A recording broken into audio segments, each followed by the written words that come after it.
This your boy, Shun, joined Steve OG. Here. Joined By by... Steve OG. Will you shut up? I'm trying to do... Joined by the man that makes your panties moist and your butthole hot, Steve OG. Howdy. Join us as we open the Extreme Wrestling Archive. NWA ECW. Blood Feast. 93.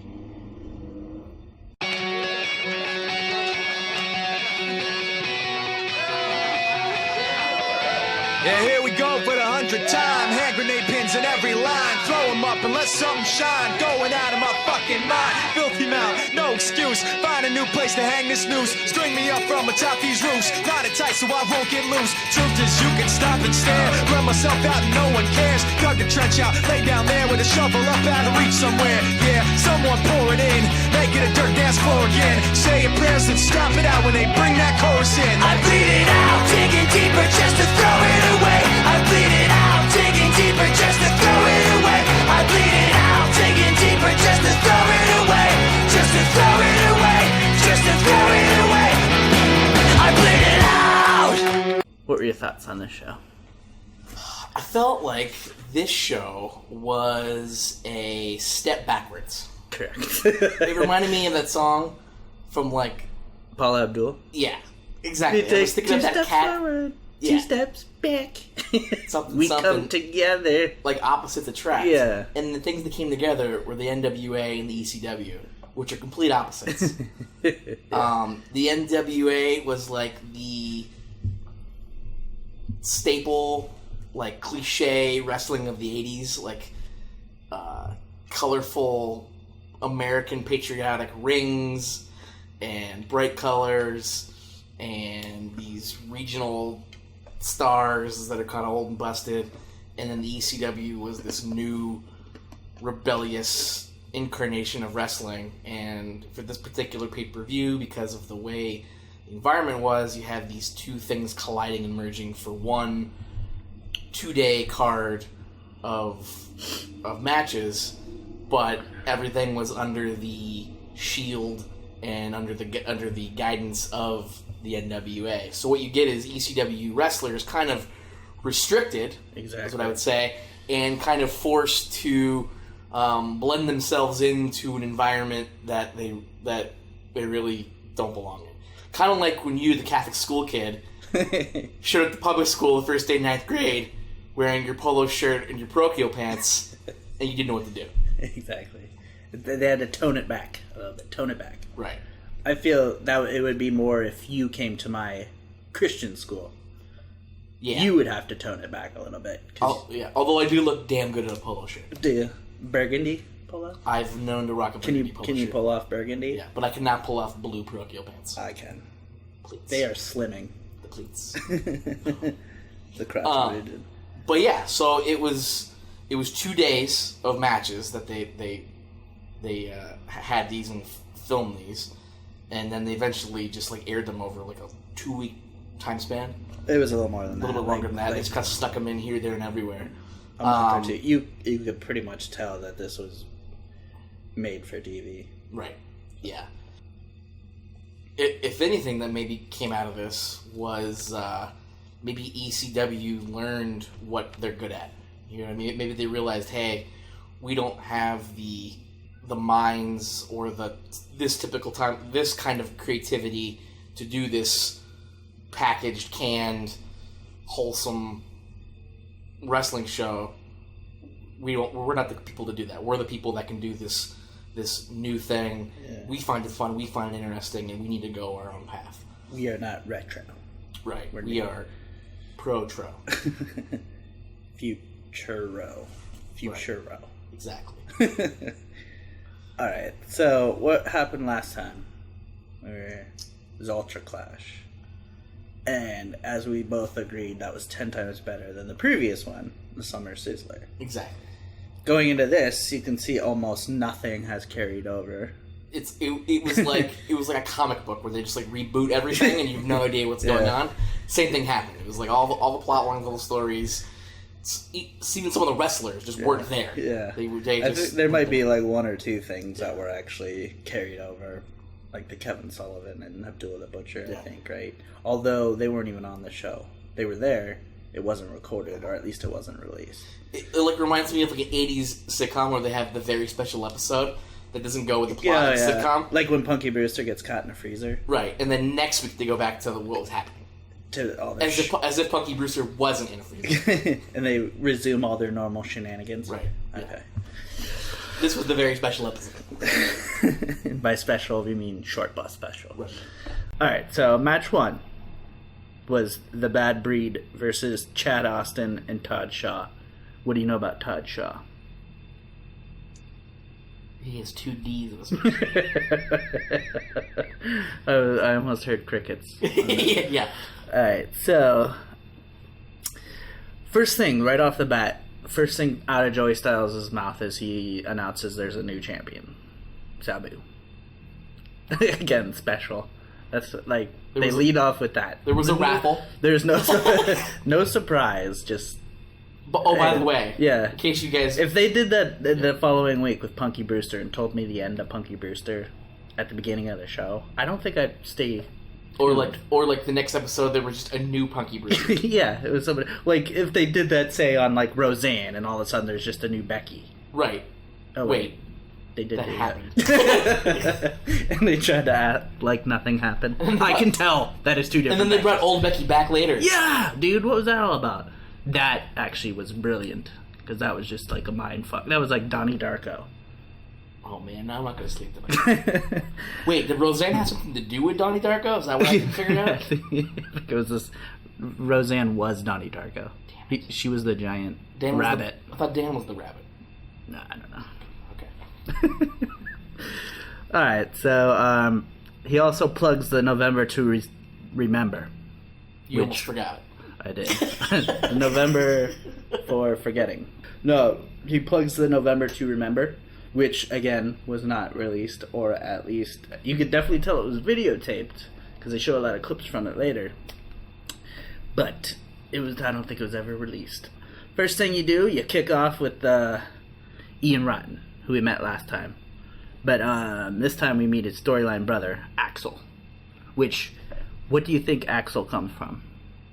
I want to ask you that. Probably a car. It does, Yeah. but it's spelled differently. AXL. So big. Like a big... AXL. A large. More than large. Where do you think he got the name Axel from? Oh. I have no idea. Have you ever seen Beverly Hills Cop? Axel Foley. That is correct. Would you believe that? I would have thought it would have came from like Axl Rose. Right. But it was actually from Beverly Hills Cop, Axel. So Axel Rotten is aka Brian Knighton. He's another wrestler based pretty much on Johnny Rotten from Which the Sex Pistols, because he's 50 wrestlers named after Sex Pistols. Yeah, correct. Sid Vicious named after The Sex Pistols. Sid Vicious. And then he was also Lord Humongous. Is that from Gwar? That's a bass player for some band. I think it is Gore. Is it Gwar? Yeah, so, but yeah, he was also after the Sex Pistols, as was Johnny Grunge originally. And then Axl Rotten now. Yeah, like I said, a lot of people think it's from Axl Rose, but it's actually from Beverly Hills Cop.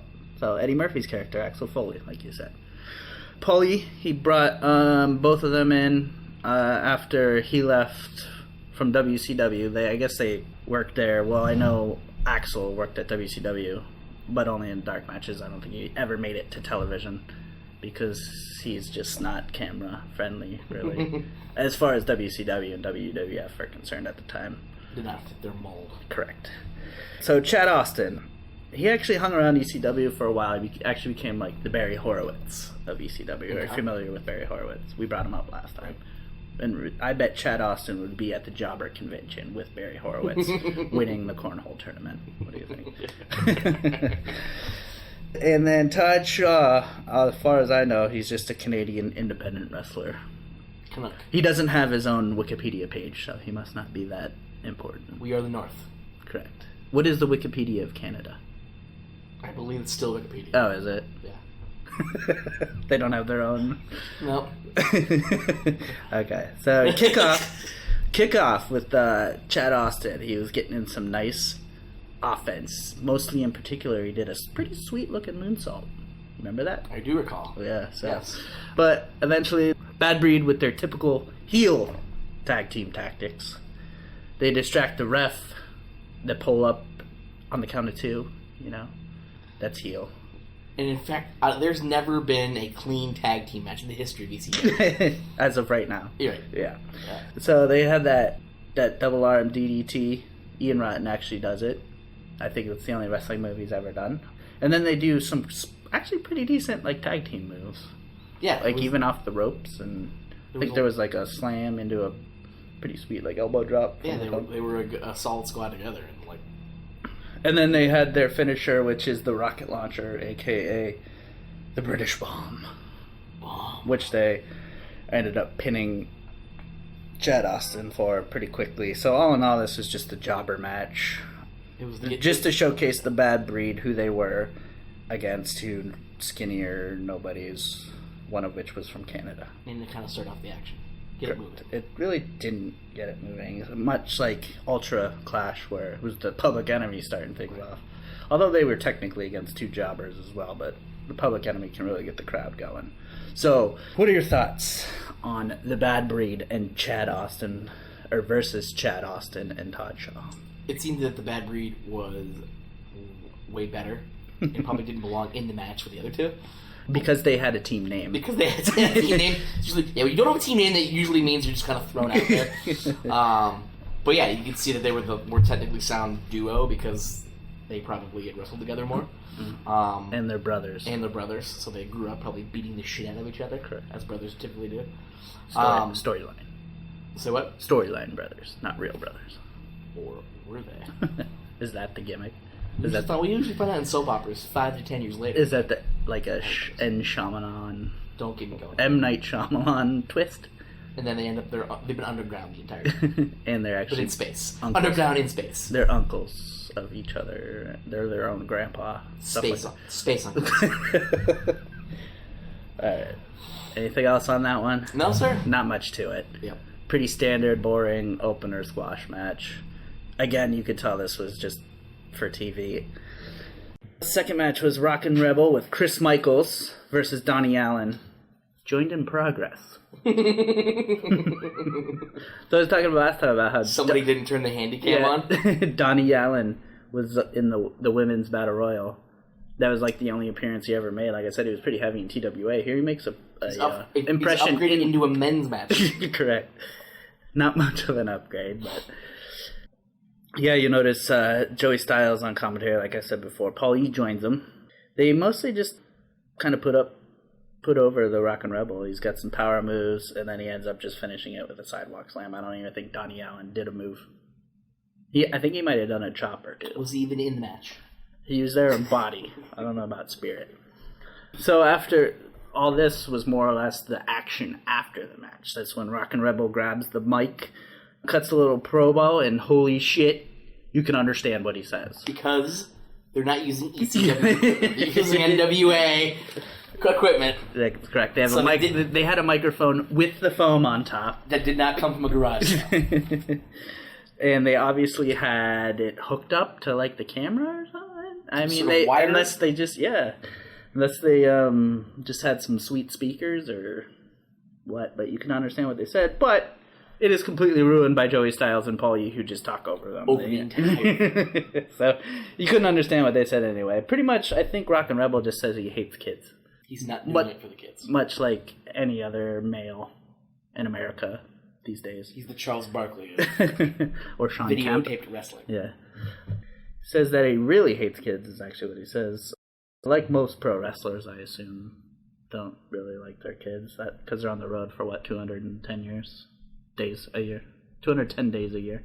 Except for Roman Reigns, he sang I'm a Little Teapot to his daughter. Oh, did he? In a commercial. That's so cute. And then told you to be a good father. The funny thing is, after that, the Rockin' Rebel proceeds to tell Michaels that he hates his child. He probably doesn't even know his child. Neither of them probably know his child. Probably illegitimate this ends up making them come to blows. So they were both heel, and they're fighting because the Rock and Rebel.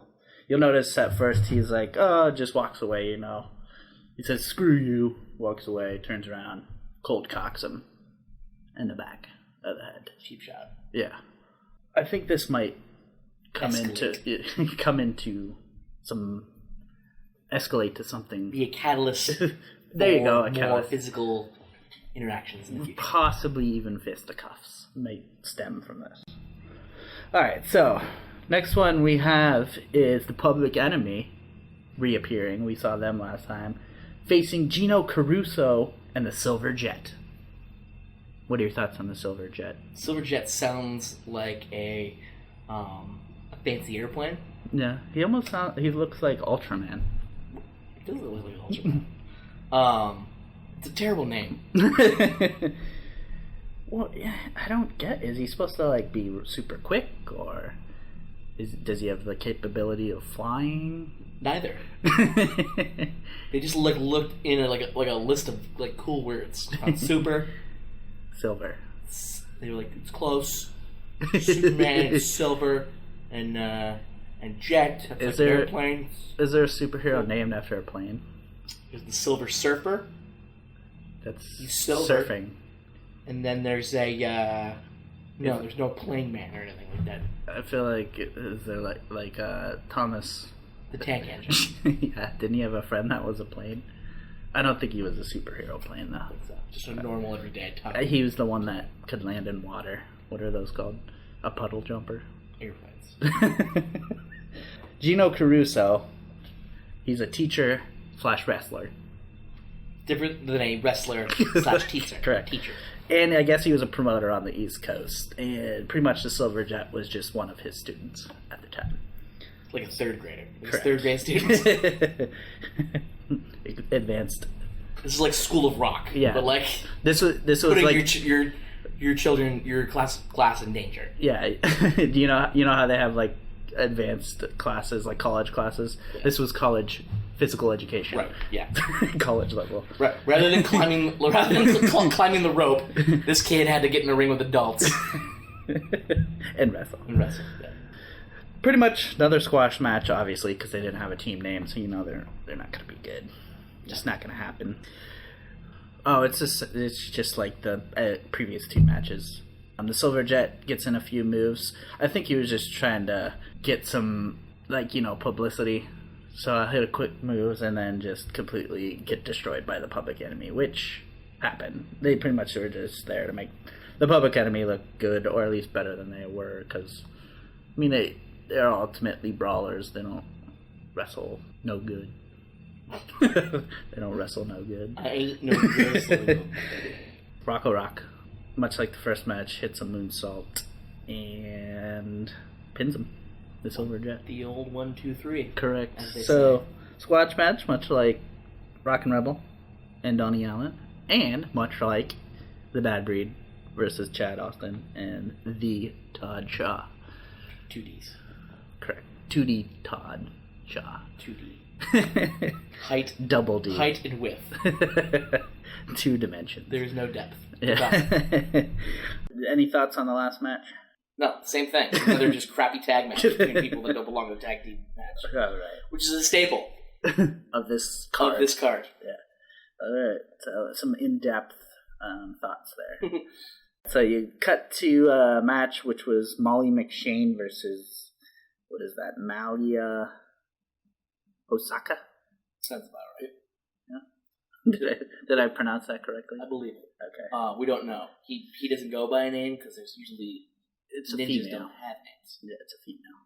So as for these two chicks, never seen them before. Actually, never heard of them before. Molly McShane, she wrestled on the ladies' independent circuit, which I had no idea existed. Apparently, it does. She even won Very topographical. There is a new series on Netflix Glow. called Glow Why not? What? regarding the 80s independent women's wrestling circuit. Well, I'll be damned. I'm gonna have to eat a plate of crow. Not only does it exist, they made a goddamn TV show about it. Or at least a streaming show. So, Molly McShane, she actually even won the Caribbean Ladies title. So Which is a very reputable correct, yeah.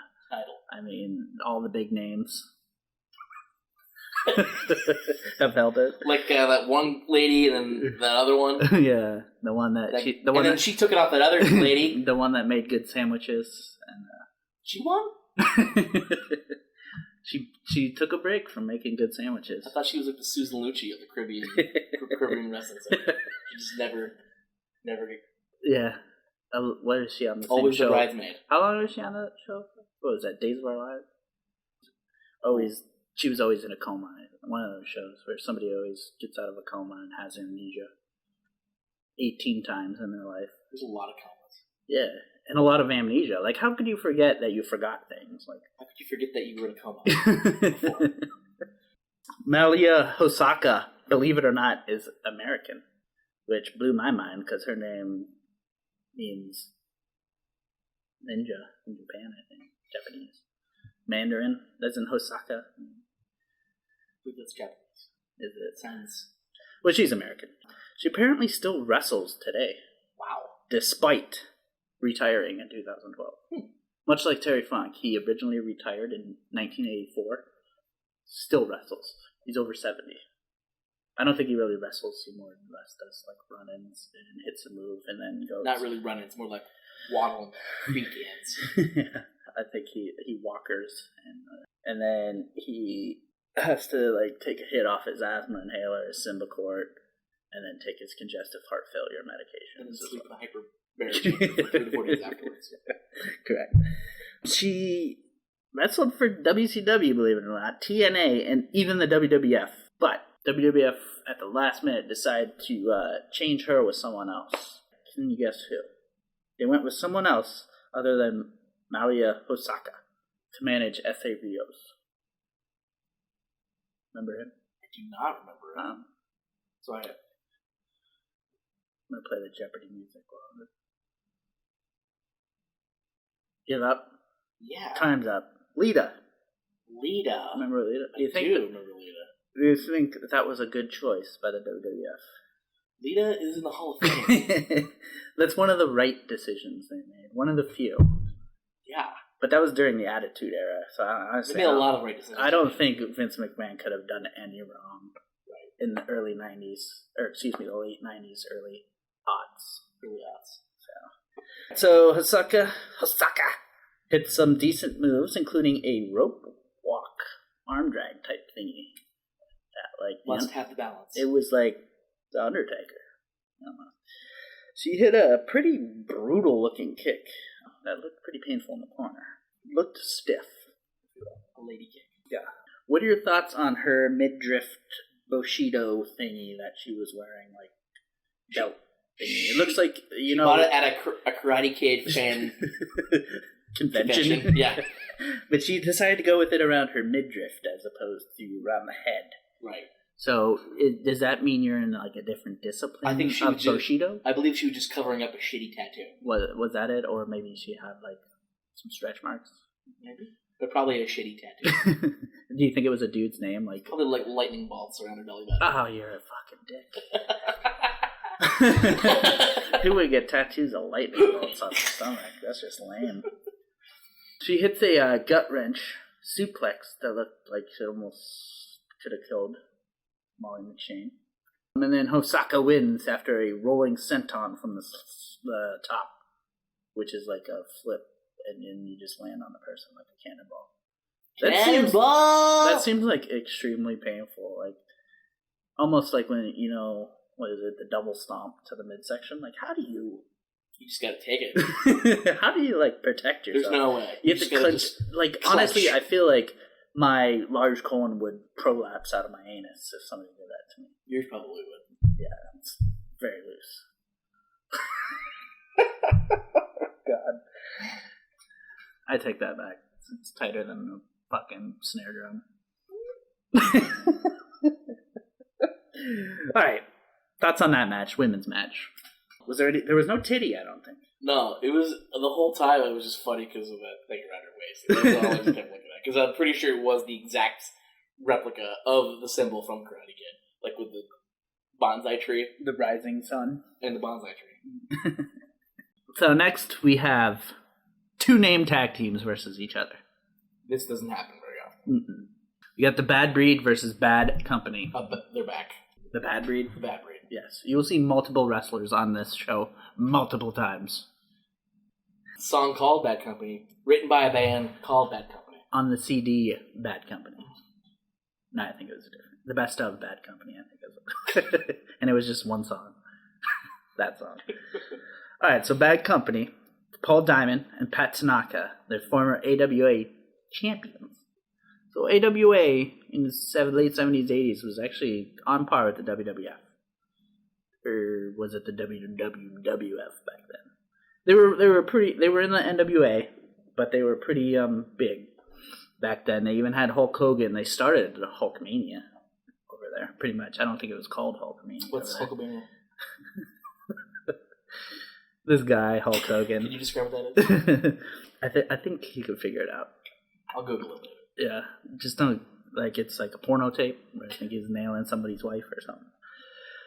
But here they are, same name. They competed in the WWF a couple years prior as the Orient Express. Like a choo-choo train. Correct. Except Paul Diamond is not Oriental. Or a choo-choo train. Paul Diamond, he's Croatian, believe it or not. He's from Croatia, correct. It's good that I was testing you. And Tanaka, he's not even full-blown Japanese. He's half Hawaiian. but not Croatian. Correct. No, there is no Croatian in him. Paul Diamond, he would go on to be Max Moon in WWF. Remember that guy? Max Moon. He had a jetpack. He did a jetpack. And he shot streamers out of it. He was pretty much Buzz Lightyear. Before Buzz Lightyear. Correct. I think Buzz Lightyear ripped off Max Moon. WWF so consider trademark infringement. He made a lot more money than Max Moon did. Yeah. Yeah. Buzz Lightyear. And he was way better. And he could fly. Kind of. Tanaka, he went on to be El Gato The cat. in the WCW. And he is most famous for his entrance music being used by Goldberg later. That's his claim to fame. Goldberg, kind of a big deal. Little bit, it's like El Gato here, Goldberg here. So Can El Gato stand in sparks for a very long time? no, and then breathe out the fumes. Spark fumes? No. Yeah, cats don't like fire, I don't think. Too hairy. This is the first non-jobber match of the night. Diamond, he hits a pretty decent spin kick for as big as he is. Huzzah. Paul E. rejoined Styles on commentary. What are your thoughts on Tanaka's karate poses? Like, doing the crane and what have you. He looks like he's a Street Fighter character ready to shoot fireballs. Do you think he could do that? If he channels his chi If hard enough enough. chi? Yeah, okay. Is there a term for the poses they do? I believe it's called voguing. Strike a pose. Oh, God.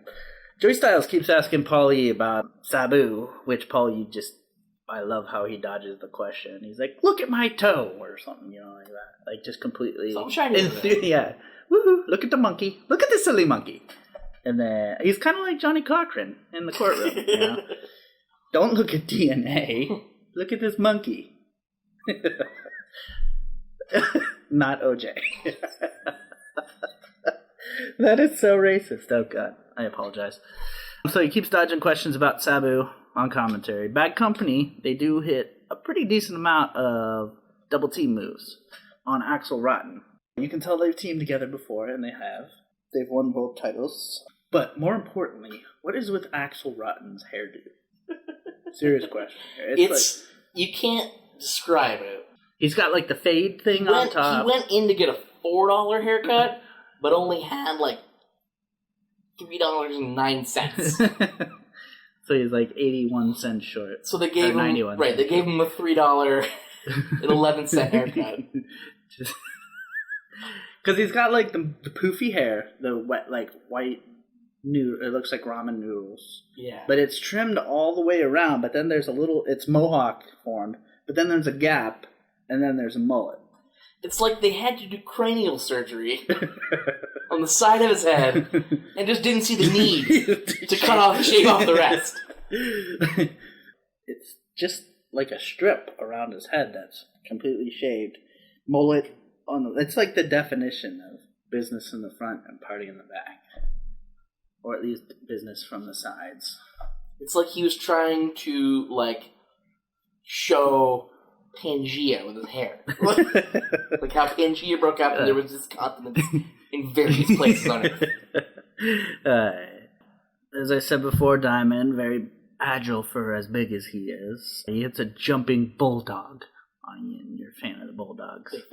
Bad Breed resort to their illegal tactics to gain the advantage. As all good heel tag teams do.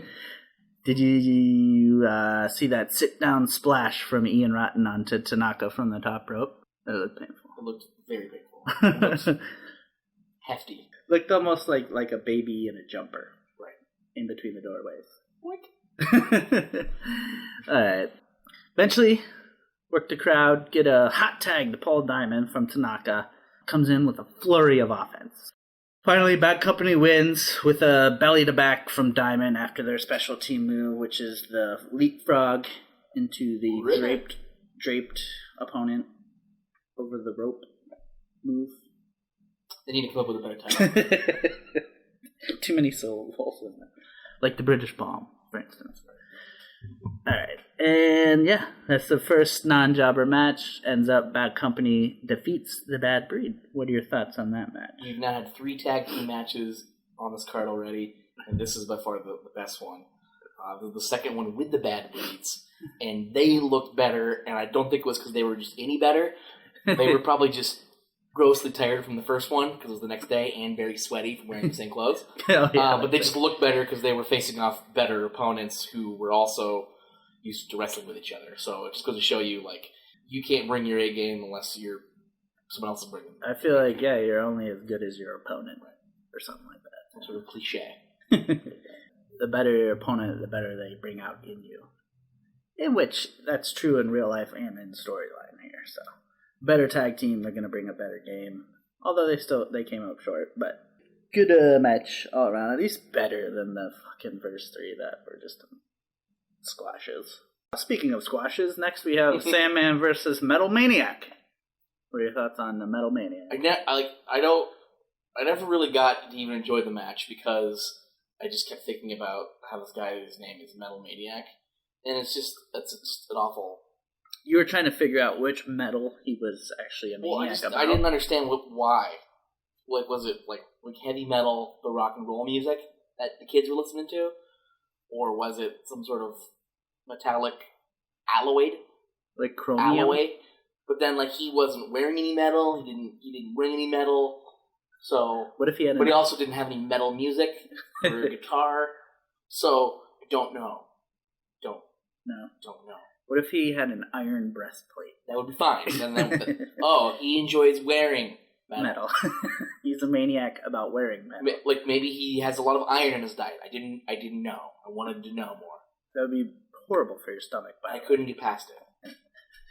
The Metal Maniac, he is a student of Don Morocco and Snuka, actually. So that's how he got his name on the ballot, I guess you could say. And pretty much he was brought in to job to Don Morocco and Jimmy Snuka all the time. He came into job at the Jobbers Convention. He took second in the cornhole tournament. The only person to take second. Pretty much just a power move thing, as I don't think both men really have any technical abilities. Slams, clotheslines, punches, elbows, stuff like that. 101 type. Mono moves. And then eventually the Sandman wins after a clothesline from the top rope. Not much to that. What are your thoughts? It was not much to it. It almost seemed like it was just here's this guy with a really funny name. Oh, by the way, we need to get Sandman on the bill. Yeah. I mean, the Metal Maniac's not really that new. He's been in the company since '92. So I don't know, and the Sandman's a former world champion, so this is we need to fill this TV show on October 12th. Holy shit, why did we do this for 2 days? Alright, this is going to be the opening match before the Carver W. Reed commercial. That's pretty much what that was. Next match is actually a lot of big names. So, the big match was Don Morocco, Jimmy Snuka, Kevin Sullivan versus Terry Funk, JT Smith, and Abdullah the Butcher. So this little bit stems from the previous show, at least with Sullivan, Abdullah, and that's about it. Because even though Funk was in that match, he had issues with Stan Hansen, but he's not in this card, so... Or as I call him, Hans Danson. All these guys we know, we met before. Not much to this big brawling match. We start off by Sullivan attacking Funk, getting into the ring, which he and Abby respond by throwing chairs. Lots of chairs. Yeah, they just start tossing chairs into the ring. Whole bunch of brawling.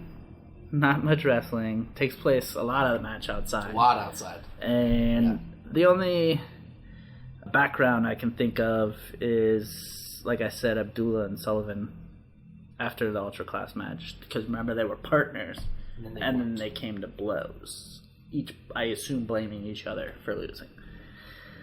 So, Paulie, he does bring up that Smith has an injured knee, which has been like a storyline for years. Now.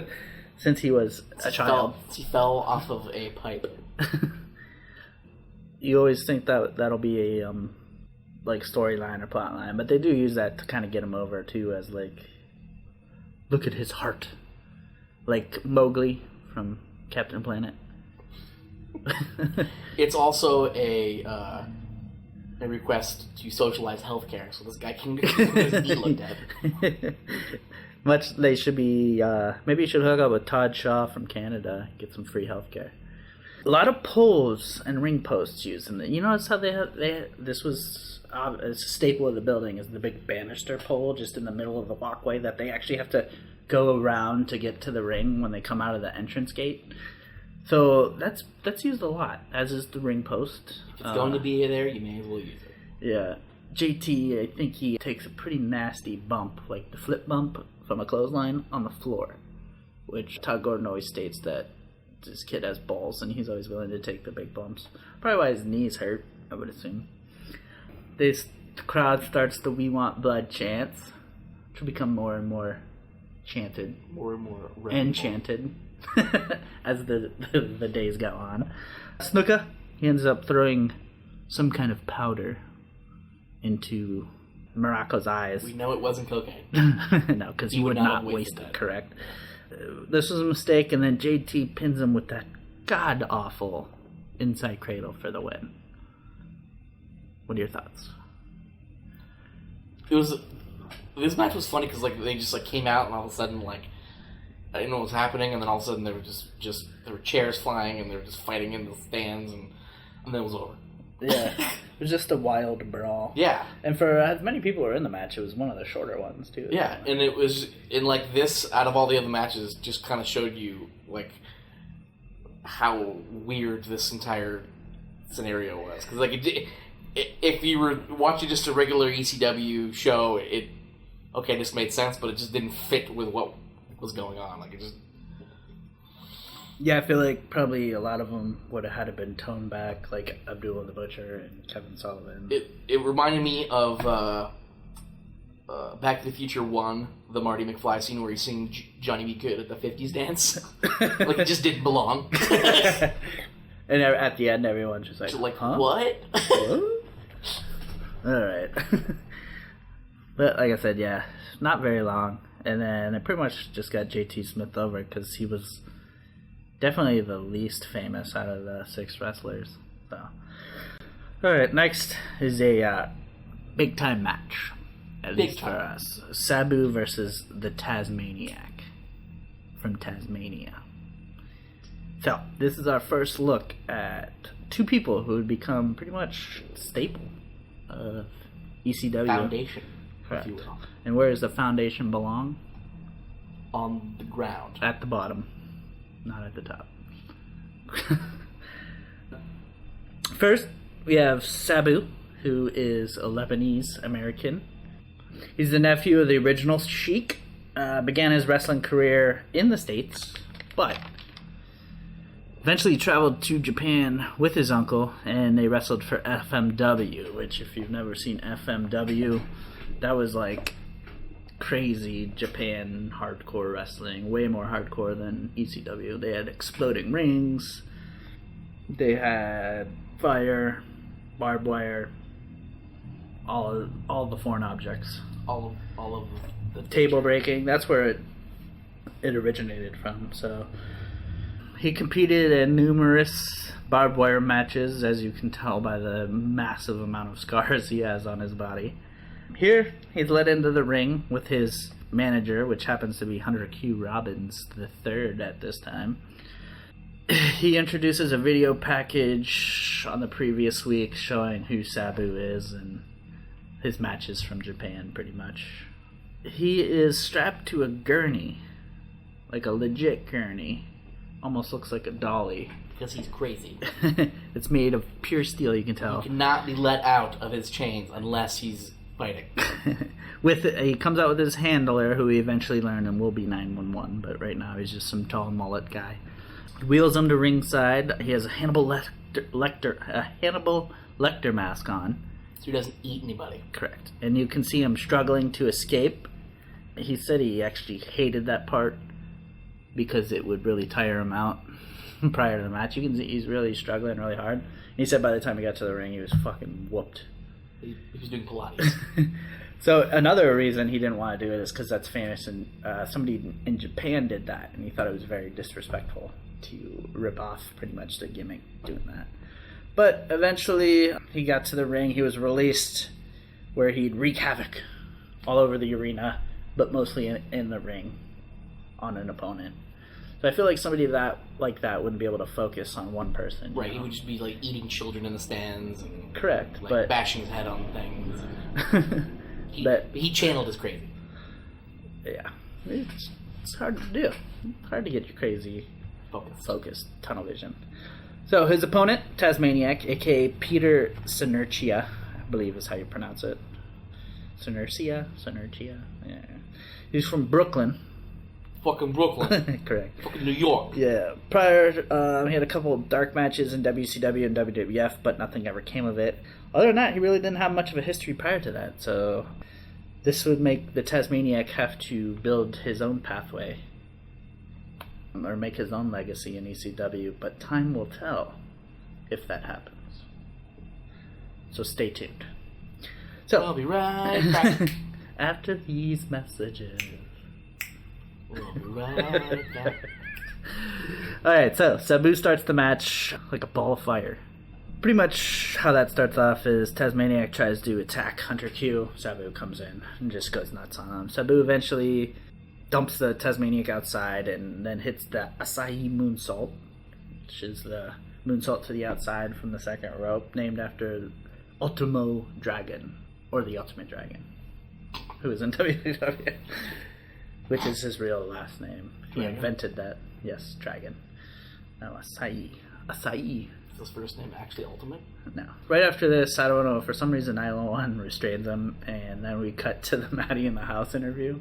So, like, that was just, like, all of a sudden out of nowhere. He's like, huh? It just cuts to Matty in the House. So, Matty in the House, he's Matt DeMatt is his name. His last name is DeMatt. Of course it is. He's just chilling in the parking lot. He's looking through the trash. Yeah, he's a local DJ, nightclub owner. He's pretty much brought in for the younger crowd to do the hip-hop scene, the music, all He's that the Ryan stuff. Seacrest of ECW. Correct. That's very good. I don't know, he just does a quick interview about what's going on, then all of a sudden we just cut back to Sabu being restrained and then let loose again to the audience. So I don't really know what that whole deal was about. It was really awkward. But whatever, we'll go with it. They had to change the tape in the handycam. Maybe that's or the batteries. So eventually the Tasmaniac rejoins the brawl, as does Sabu, and the bell rings despite both men being nowhere near the ring. So apparently what all this must have been was prior to the match starting. So that was just the ring entrance previously. So the bell rings despite none of them being nowhere near the ring. Finally they do make it to the ring though, which is weird. I don't think Hannibal Lecter would like take somebody to jail to torture them or something like that, you know. a confined area. Sabu, he hits a nice somersault plancha. Do you know what that is? I do not. It's like a dive, somersault dive to the outside. Okay. Taz, he just starts destroying Sabu with chairs, which is nice. Beating the shit out of him. Another springboard moonsault by Sabu, and he actually ends up hurting himself. I think he hits his ankle or something. The Tasmaniac, which is another funny thing about, how Sabu's all crazy or whatever. This Tasmaniac is supposed to be like a wild man from Tasmania or whatever, but he hits these very technically sound suplexes that are like picture perfect. So that's kind of funny, although they look nasty and they're very well done. So Tasmaniac, he's rocking the Bam Bam tights. The one arm strap, the triangles, and the Flintstone. What was that fur made out of? I believe it was a mammoth. A woolly mammoth. Woolly mammoth. Yeah, I would go with that. He's just missing the club, the wooden club. Yep. So eventually, he brings a table into the ring, and much like Ultra Clash and pay-per-views previously, what happens when you bring in a foreign object? You have to use it. No, it gets used against you. Per karma. Per the rules and karma. So he kind of puts him on the table, Sabu to Taz, that is, and the table actually gives way before he can actually use it. So Sabu just hits a moonsault, and it looks like he lands like right on his face, on Taz's face, but he ends up pinning him for the 3 count. So honestly, for me, this is the first match I actually liked. Pretty high intensity compared to everything else, which was like slow, methodical. This was just Paul Heyman style, like shoot out of the starting gate. A lot of high spots and power moves. With you got Sabu's flips and moonsaults and everything, and then Taz's awesome suplexes. So it was the best of both worlds in my book. You got brawling, high spots, and then it wasn't a boring match. You get to see some good wrestling, and it was just kind of fun to watch because like these are names that you need to know. Yeah, correct. You're introduced. Like, I wish the only thing that sucks is the course the Federation will take, but it's nice to see this is like where they started and how they started and what they'll evolve to be. So post match, Sabu, he just starts moonsaulting that table without anyone on it, just because he was pissed off. He apparently is just like that. He's legitimately kind of crazy and has a high tolerance for pain, apparently. And just doesn't like tables. I wonder how he eats. They feed him. Definitely a doesn't plastic lose spoon. Anything else on that match? Yes, sir. And the aftermatch shenanigans? Next, big match. It's the ECW tag titles. Tony Stetson and Johnny Hotbody, who are the champions, which I don't know how that happened. It was never explained. Versus Bad Company. I assume Hotbody and Stetson were just given the belts because, as you know, last time the tag team champions were Eddie Gilbert and the Dark Patriot, who was his brother Doug Gilbert. They won it in a poker game. That's how Hotbody and Stetson? Yeah. Paul E put up the tag belts. Yeah. And lost. His 4 of a kind lost to a Royal Flush. Yeah. If you do remember these two, they had the bloody feuds back in the TWA, and now they are the tag champs. So, what is that? Bitter rivals become, or better enemies, or something? Or better enemy, good friends, better enemies? I never heard that. Okay, I don't know. Bitter enemies become good friends. How about that? Sounds good. Sounds like a buddy cop movie. Honestly, I thought this was going to be a sweet match or whatever, but it turns out it was just more or less highlights. So, this ended with the Public Enemy coming in and costing Bad Company the match, victory and the tag titles. So, I feel like that's going to be a major point as well. That's going to be a catalyst for more action in the future. Correct. So, on one card, this must have been on the first day, so they built it up for the second day. So, hopefully you bought your 2-day pass. Correct. You got a deal. So, yeah, not much on that, so we won't really go too far into that. That was more or less just a setup for a storyline. So, next we got what we thought was going to be earlier with Rebel and Chris Michaels. So, this stems from the shenanigans post-match after the Rebels match with Donnie Allen earlier in the night. So, start of this match is a lot of punching. A lot of punching by the Rockin' Rebel. and then eventually he just wins. He wins with he wins with a punch. He came in with a strategy. It stuck to that strategy He executed the strategy. flawlessly. Strategy worked. That's good strategy. Yes, he had a game plan, stuck to it, and what do you know? He got the victory. But I'll give him this: he had brass knuckles on when he did win with his last punch. Helps. It does. So, any other thoughts besides the great strategy used by the Rock and Rebel I just love a good pre-planned strategy. More or less not on the match, just the strategy used. I love when you map quest how to kick the shit out of somebody. It gives you step by step. And Siri just says, "Punch him in the face." How many steps were in this strategy? Do you think? Make a U-turn. Punch him in the face. Recalculating. Punch him in the face. That was like 14 steps, and 13 of the steps were punching him in the face. Right. Yeah. I think one was apply brass knuckles. And then when he fucking fell down, it just said, "You've reached your destination on the left." Alright. Ah, there goes that murderer! You got away with murder, you murdering, lying waste of life! So, Terry Funk versus Snuka is up next, and this is in a cage for the television title. It's labeled Funk's Last Stand, meaning that if he doesn't win, he will never get another title shot ever in the city of Philadelphia. Proper. City of Philadelphia, proper. Correct. So a good way to make this seem like a big, but really demean it in this city. Right. If they go outside the city, it'd be fine. Does that mean he wouldn't be able to defend it if he did win it outside the city? He could just have the defense in Allentown.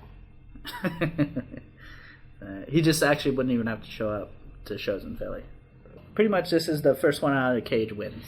Paulie explains why he is not at ringside, which is brilliant on his part, because, he wants to be on commentary, and they're really trying to get Snuka and Morocco and all them, with the Eddie Gilbert leaving, trying to break up that Dangerous Alliance and stuff. So he says that everyone's contract is under review since joining the NWA, which is pretty smart on his part. So that means since he wasn't the official manager of Snuka, he is not allowed at ringside.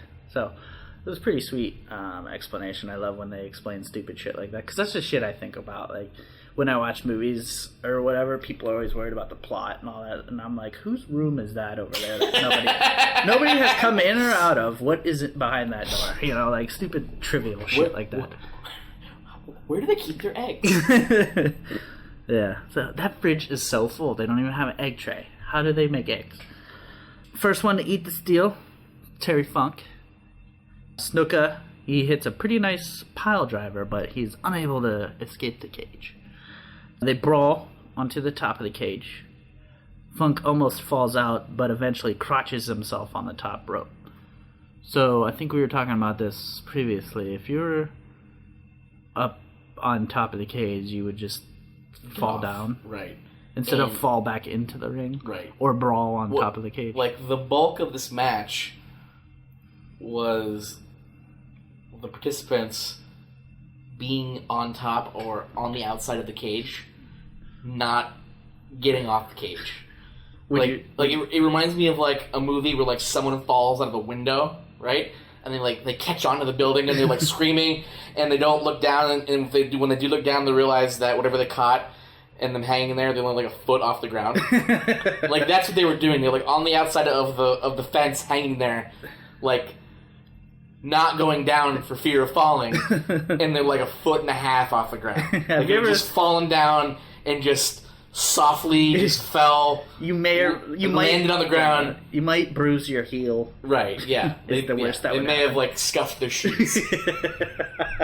You might have to polish your boots after this one's over. Yeah. Have you ever seen Blank Man? Yes. When he's like, the lady's trapped on top of the elevator, and he shoots his plunger up there and then wheels himself down, and his brother's like, dude, we can jump down. It's like a foot jump. Right. That's what it was, yeah. That's literally what it was.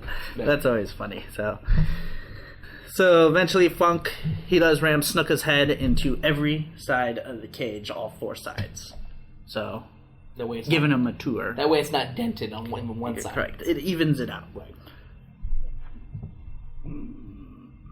He eventually then hits his version of a pile driver, which is very weak and safe. So his head doesn't get anywhere near the mat. Funk, he delivers a plethora of headbutts to Snuka.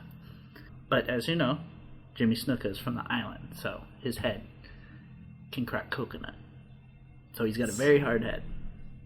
He ends up laughing it off and then nails Funk with his own devastating headbutt. What are your thoughts on that role play? Funk doesn't feel it because he's numb everywhere from the opioid addiction.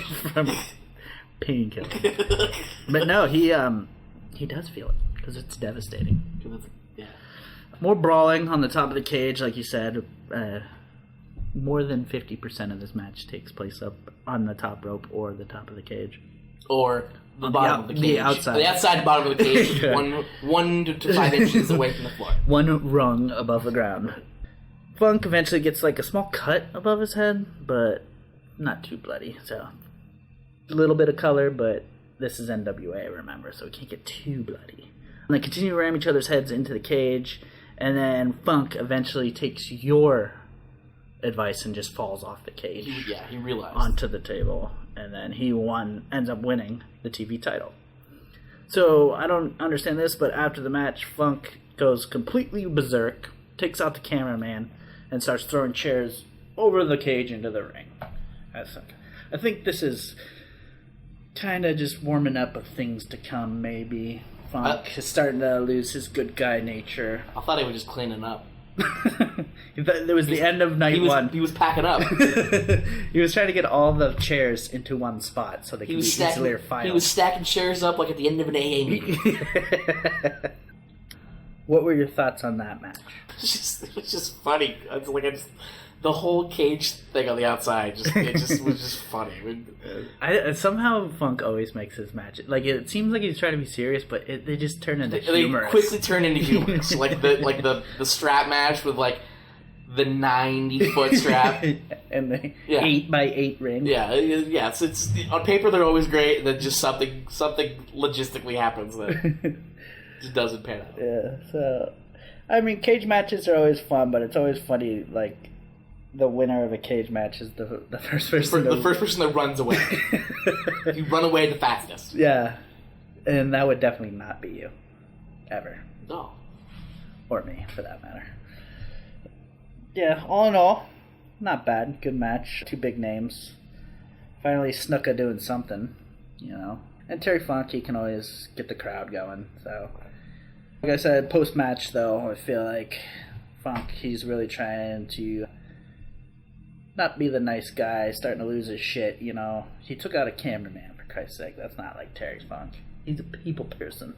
Although then, directly after this, we cut to Terry Funk interview with the TV title over his shoulder. He puts over the ECW title, saying that this means more to him than any WCW or WWF title that he's held. I mean, he always... Whoever he's working for, he puts over that company. And for some reason, he just loved ECW and was always putting over the new... He was all about putting over new guys in the next generation, which a lot of wrestlers, it's all about me. I need all the belts. That's why so many wrestlers that came after him really look up to him and loved him because they did. That's the whole point. There's not really many people like that because it's so selfish these days. One I do know that's really like that actually is the Big Show. He loves putting over people, especially because he's so big. He can make it look so. He lost an abundance of pounds. Did he? He always does that. It seems like though he fluctuates like a anorexic bitch. He'll go from 500 pounds to 180, and then somehow he shrinks. Blossom again. Then he eats a Yokozuna-sized meal.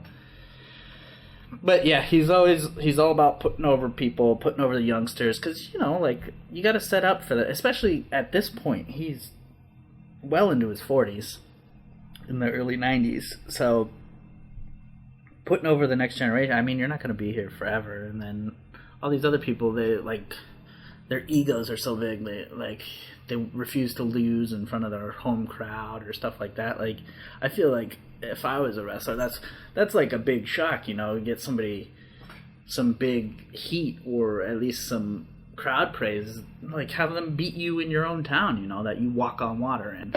Like, that's how you really put someone over, and Funk was always, he was like one of the most selfless wrestlers in a selfish-ass business, so I have a lot of respect for Funk, even though his goddamn finishing move is stupid as shit. But that's all I have to say about that, Funk. So it's nice to see him win a title back. I don't think he had the TV title before, did he? No, this is the first title I think he's held in ECW. So we cut to Paulie knocking on Snuka's dressing room door in the back, but he can't get in. Can't obtain access to his own. Does not want him in there. Correct. So that's the end of night one. And then everybody slept and didn't go out drinking and partying. Everyone slept in the same clothes and didn't shower. And then they woke up the next day and they had a delicious continental breakfast at the local Motel 6. No, they actually stayed at the Travel Lodge. That's where they always stayed. Okay. And which they called the Loser Lodge or the... What do they call it? The Circle of something.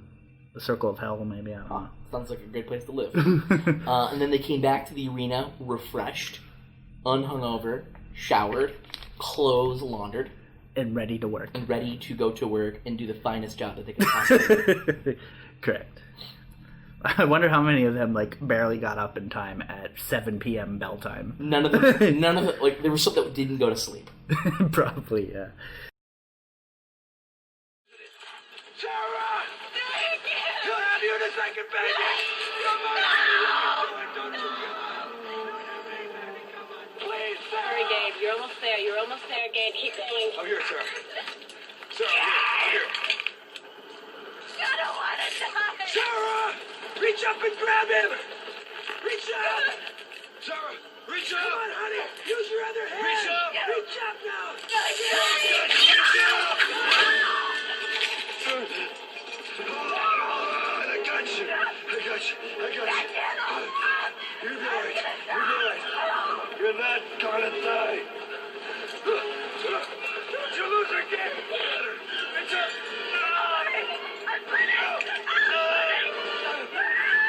You can do it, sir. Hold her, Gabe. Hold her. Gabe, please don't let me fall. Please, I don't want to die. You're not gonna die. Sarah, I got you. Just reach up. You can do it. Please, baby, just reach up. Reach up. Gabe, man, don't you lose her. Don't you let her go. Don't let me fall.